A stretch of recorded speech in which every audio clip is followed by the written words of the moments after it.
important flow diagram or flow chart. This is the very important one. This is also given in your book, and if you want to go through it, you can open the page number 50 of your science book, and there is a picture of the ores. यहाँ पर आपको दिख जाएगा metal with the highly reactivity, metal with the medium reactivity and low reactivity. ये भी मैंने आपको बता दिया है टेबल पे कहाँ कहाँ पर है। तो जो हाईली रिएक्टिव होते हैं उसके नीचे आप देखिए इलेक्ट्रोलिसिस ऑफ द मोल्टन ओर। आप मोल्टन ओर को क्या करते हैं, इलेक्ट्रोलिसिस करते हैं। इलेक्ट्रोलिसिस क्या होता है मैं आपको बताती हूँ अभी। उसको इलेक्ट्रोलिसिस करने पे क्या होता है, आपको प्योर मेटल मिल जाता है। अब जो मिडिल पोर्शन था उसका कार्बन के बाद वाला, वो कैसे होते हैं, मीडियम रिएक्टिविटी वाले होते हैं। उसको आप दो तरीके से एक्सट्रैक्ट कर सकते हैं। पहला जो होता है कार्बोनेट ओर और सल्फाइड ओर, ठीक है। जो मिडिल वाले आपके जो ओर होते हैं वो दो तरह के ओर होते हैं, एक या तो कार्बोनेट ओर होगा या तो सल्फाइड ओर होगा। तो अगर वो कार्बोनेट ओर है तो उसमें आप कैल्सिनेशन प्रोसेस का इस्तेमाल होगा, अगर वो सल्फाइड ओर होगा तो उसमें रोस्टिंग का इस्तेमाल होगा। कैल्सिनेशन क्या होता है, रोस्टिंग क्या होती है, अपन आगे देखेंगे। ओके, सो इसको ऐसे याद रखेंगे, carbonated ore, C for carbonated and C for calcination, and sulphide और रोस्टिंग आपको याद रहेगा। Oxides of the metal, calcination और या रोस्टिंग इन दोनों प्रोसेस से गुजरने के बाद डायरेक्ट क्या मिल जाते हैं आपको मेटल ऑक्साइड मिल जाते हैं। उस मेटल के आपको ऑक्साइड फॉर्म मिल जाते हैं। मेटल ऑक्साइड फॉर्म क्या होते हैं मैंने आपको प्रीवियसली काफ़ी अच्छे से पढ़ाया है इस बारे में, so go through my previous video I repeat. Then metal oxides मिलने के बाद सबसे पहले आपको क्या करिए, रिडक्शन टू द मेटल। उसको आप वो जो ऑक्सीडाइज हो चुका है उस ऑक्सीजन को वहाँ से एलिमिनेट करना है आपको, उसको रिड्यूस करना है मेटल्स में, वो वहाँ पर रिफाइन हो जाते हैं आपके, ठीक है।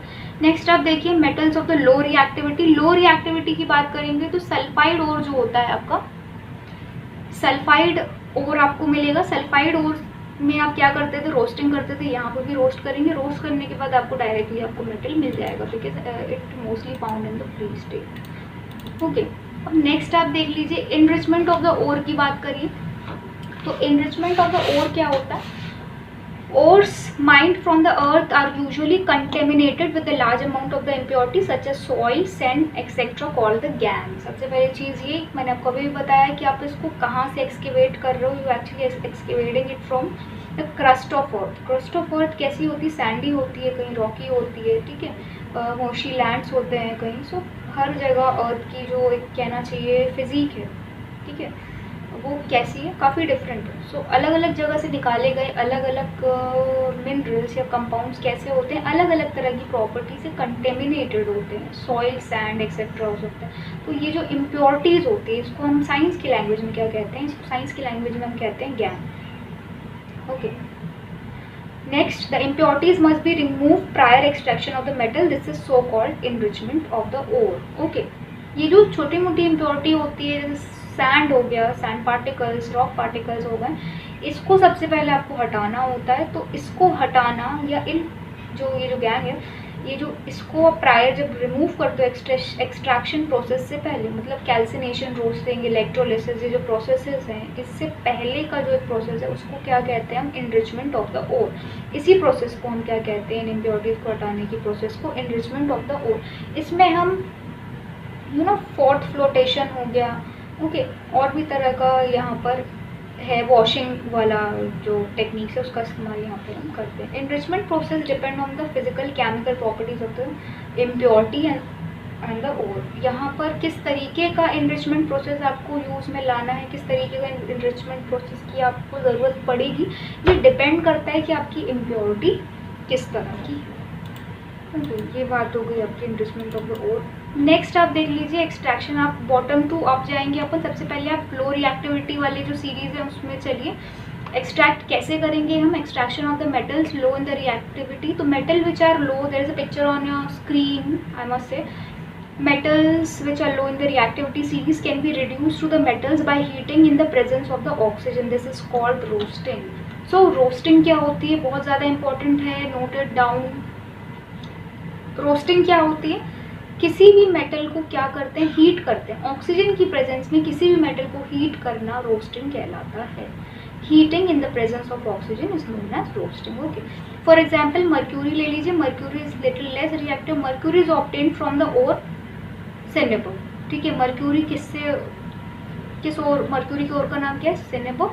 By heating in the presence of oxygen, when it is heated in the presence of oxygen, it is first converted into the mercuric oxide and on further heating it is reduce to the mercury. Simple सी बात है, उस ओर को आप क्या करते हैं, air की प्रेजेंस में हीट करते हो तो वो आपका मर्क्यूरी ऑक्साइड हो जाता है, और मैंने आपको बताया था आपका मेटल ऑक्साइड बन जाता है, और फिर ऑक्सीजन को आप एलिमिनेट कर देते हो, then you will get a pure metal. तो नीचे आप प्रोसेस देख ही रहे हैं, दो आपके मॉलिक्यूल्स ले लीजिए सिनेबो के HGS, उसमें आप करिए 3 to 6 मॉलिक्यूल्स आप किसके, ऑक्सीजन के, मतलब ऑक्सीजन की प्रेजेंस में आप उसको बर्न कर रहे हैं, हीट कर रहे हैं, तो ये आपका क्या दे रहा है, आपका ऑक्सीजन, ये आपका रिलीज भी करेगा और वो आपके इस मेटल को ऑक्सीडाइज भी कर देगा। अब उसको आप फर्दर जब हीट करेंगे तो वो आपको प्योर मेटल आपको दे देगा। सिमिलरली कॉपर के साथ भी आप ऐसे ही कर रहे हैं, नीचे दिया हुआ है, मैं उसको नहीं बता रही हूँ आपको, आप उसको स्क्रीनशॉट कर लीजिए, आप उसको खुद ही देखिएगा। मैंने आपको बैलेंस ऑफ केमिकल रिएक्शन भी बताई थी, आई होप आप समझ जाएंगे। And if you guys encounter with any problem with these chemical reactions और any topic or anything in your science book, you can comment me down in the comment section, then I'll look forward for the solution. Okay, next आप देख लीजिए extraction of the metal in the middle of the activity series। अब जो middle portion में आ जाते हैं भाई, metal in the middle of the activity series like zinc, ferrous are found as the oxide, sulphide और कार्बोनेट और। मैंने आपको बताया था ये सल्फाइड और होते हैं या कार्बोनेट और होते हैं। कार्बोनेट और को हम कैल्सिनेशन प्रोसेस से क्या करते हैं, एक्सट्रैक्ट करते हैं, और सल्फाइड और को हम रोस्टिंग से करते हैं। रोस्टिंग मैंने आपको बता दिया, एयर की प्रेजेंस में जलाना, ऑक्सीजन की प्रेजेंस में उसको हीट करना है, क्या कहलाता है, रोस्टिंग कहलाता है।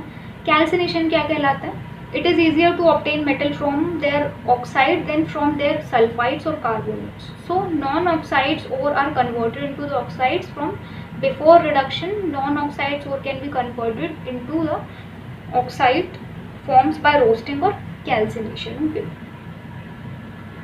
देखिए अभी जो नॉन ऑक्साइड आपको और मिलेंगे उसको पहले आप ऑक्सीडाइज करोगे, फिर उसमें कैल्सिनेशन और रोस्टिंग का इस्तेमाल करोगे, और उसके बाद उसको आप अगेन उसमें से ऑक्सीजन आप रिड्यूस करोगे, और फिर आपको आपका प्योर मेटल मिल जाएगा। यहाँ पे आपको क्या लिखा हुआ है, डेफिनेशन लिखी हुई है और एग्जाम्पल लिखे हुए हैं। किसके एग्जाम्पल लिखे हुए हैं, रोस्टिंग और कैल्सिनेशन की। बहुत इंपॉर्टेंट है, ये क्वेश्चन पूछा जाता है, what do you mean by roasting और what do you mean by calcination. तो रोस्टिंग मैं आपको बता चुकी हूँ, ये रोस्टिंग मैं आपको नहीं बता रही हूँ यहाँ पे, तो मैं आपको बता चुकी हूँ अभी। कैल्सिनेशन देखिए, calcination is heating of an ore in the absence of oxygen. Roasting हम प्रेजेंस ऑफ ऑक्सीजन में करते हैं, calcination is just opposite to the roasting. Calcination को हम ऑक्सीजन की एब्सेंस में करते हैं। It is use to convert sulphide ore into oxide form. Okay, देखिए यहाँ पर ZnCO3 क्या है हमारे पास, ये दिख रहा है आपको, ये मैंने आपको क्या बताया था, या तो आपको सल्फाइड फॉर्म में मिलेगा या कार्बोनेट से मिलेगा। आपको जिंक कार्बोनेट दिया हुआ है यहाँ पर, तो उसको आप सिंपली हीट करेंगे तो आपका जिंक ऑक्साइड और कार्बन डाइऑक्साइड आपके रिलीज कर देगा, तो जिंक ऑक्साइड आपका बनाता है। अब आप सिंपली कुछ नहीं करेंगे, इसमें कोक का इस्तेमाल करके the oxide ore is then reduce to the metal by heating with the reducing agent. The most common reducing agent is coke. Reducing agent coke होता है एक, तो coke is just just form of carbon. इसको आप क्या करेंगे, उसमें आप मिक्स कर देंगे। मिक्स करने पे क्या होगा, जो ऑक्सीजन है वो कंबाइंड हो जाएगा किसके साथ, कार्बन के साथ, और वो आपका कार्बन मोनोऑक्साइड बनाएगा और आपका जिंक हो जाएगा free. Okay, so this is the extraction process of the metals in the middle of the reactivity series, guys.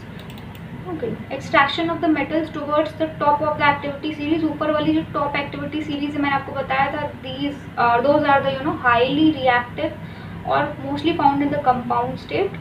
So metals present at the top of the series such as sodium, potassium, calcium, magnesium, aluminum are very reactive. These metals cannot be reduced using coke as their affinity for the oxygen is much more than that of the carbon. Therefore, these metals are reduced by passing an electric current through their molten salts. This process is known as the electrolysis reduction. यहाँ पे molten state में हम काम करने वाले हैं, electrolysis process का यहाँ पे इस्तेमाल होने वाले हैं। So what we are actually meant by the electrolysis, you can go through and open your book page number 52. In the page number 52 you will get to see this kind of a picture there. ऐसी कुछ आपको picture मिलेगी। Electrolysis में आप totally किसका, electricity का इस्तेमाल करने वाले हैं। यहाँ पे इलेक्ट्रॉन्स के माध्यम से आप क्या करेंगे, इनको एक्सट्रैक्ट करने की कोशिश करेंगे। यहाँ पे 2 अपन ने रॉड्स लगाई हुई है, एक एनोड है, कैथोड है। आपको पता है anode is negative, cathode is positive. की लगाई हुई है, बैटरी लगाई हुई है। ओके, अब आप क्या देख रहे हैं, नीचे आप देख रहे हैं कॉर्नर में आपको यहाँ पे ब्राउनिश राइट बॉटम में आप देखिए इम्प्योरिटी आपको दिखाई दे रही है। ठीक है, ये जो इम्प्योरिटी आपको दिखाई दे रही है, आप क्या देख रहे हैं, एसिडिक कॉपर सल्फेट सॉल्यूशन। किस सॉल्यूशन में इसको डिप किया हुआ है, एसिडिक कॉपर सल्फेट सॉल्यूशन में इम्प्योरिटी को डिप किया हुआ है। अब यहाँ पे देखिए कॉपर आपका क्या हो जाएगा, यहाँ पर सेपरेट हो जाएगा। Actually what actually do happening है, जो electrons are actually moving and the impurities will be settled down in the corner or in the surface of the flask or surface of the container। और जो आपका copper है वो आपका finally cathode में जाके क्या हो जाएगा, डिपॉजिट हो जाएगा। दिख रहा है आपको कैथोड है, ओके, कॉपरिश कलर का। Why it get copperish, because all the copper get deposited in the क्या, कैथोड रॉड। ठीक है, while the impurities get deposited in the anode. ठीक है, इस तरीके से इजीली आप इसको क्या कर सकते हैं, एक्सट्रैक्ट कर सकते हैं। Okay, you can have one more slide in your mobile screen. Refining of the metals, यहाँ देख रहे हैं, the removal of the impurities from the metals to obtain the pure metal is called the refining of the metals. Refining of metals क्या होता है, आपका जो impurities होती है उसको रिमूव करना, किससे, मेटल से, वो और क्या करना, प्योर मेटल को एक्वायर करना, वो क्या कहलाता है आपको, refining of metal. The most common method for refining of the metal is the electrolytic refining. ये आपका इलेक्ट्रोलाइटिक रिफाइनिंग होता है। In this method A block of the impurity metal is made the anode and A thin sheet of the pure metal is made the cathode. The electrolyte is a salt solution of the metal to be purified. आप देख रहे हैं ये बिल्कुल same picture है which I showed you just before this slide. Okay, इसको मुझे समझाने की ज़रूरत नहीं, you can just have a look of it. यहाँ पर भी वही हो रहा है आपका, क्या हो रहा है यहाँ पर भी आपका बिल्कुल वही हो रहा है। कैथोड में जाके आपका जो प्योर मेटल है वो डिपॉजिट हो रहा है, while the impurities is deposit near the anode. Okay, and you can just separate it down easily. Okay, then अब आप आ जाते हैं इलेक्ट्रोलाइटिक रिफाइनिंग ऑफ मेटल्स, यहाँ पर आपकी खत्म हो जाती है। And if you like my this video, please like, share, subscribe, and don't forget to press the bell icon to get more interesting video on this subject and on different subjects as well.